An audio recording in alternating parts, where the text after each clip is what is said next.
Have you ever wished you could hear them again? Just one more time? What if the air itself remembered?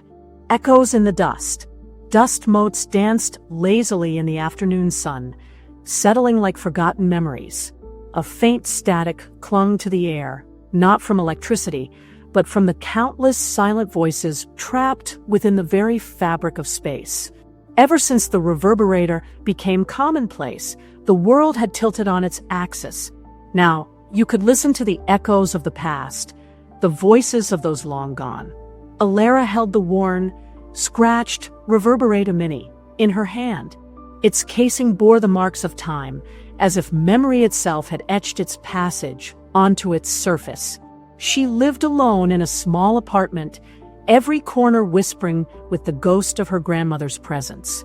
It was her voice Alera longed to hear today. She activated the device. The small screen flickered to a dim blue.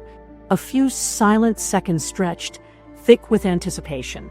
And then a faint, trembling sound filled the room, like the whisper of wind through fallen leaves. "Alera, my little star, are you all right?" Alera's heart leaped into her throat. She would recognize that voice anywhere. So familiar, so comforting. Tears welled in her eyes. "Grandma? Is that you?" she whispered, knowing her voice wouldn't reach the one who had left this sonic imprint years ago.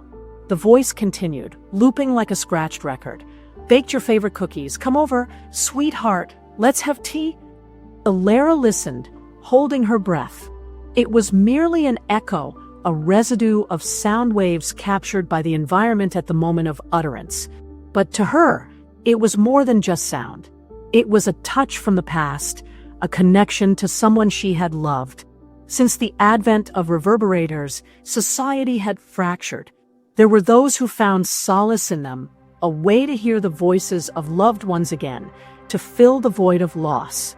They would wander for hours in places where cherished voices had once rung out, catching fragments of phrases, laughter, sighs. But there was also a darker side. Many feared this persistent presence of the past. The voices of the deceased echoed everywhere. In the streets, in parks, even within their own homes if others had lived there before. It created a sense of being constantly haunted, hindering the ability to live in the present, a constant reminder of inevitable loss.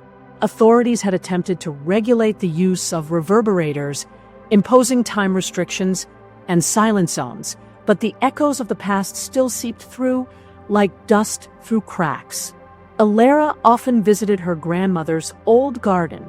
Here, the reverberator captured her voice most vividly, singing, watering flowers, telling Alera stories. Today, she heard her laughter, light, melodic, the way it had been in her younger years. For a fleeting moment, Alera imagined her grandmother was nearby, about to emerge from behind the apple tree with a basket of ripe fruit. But the illusion shattered quickly.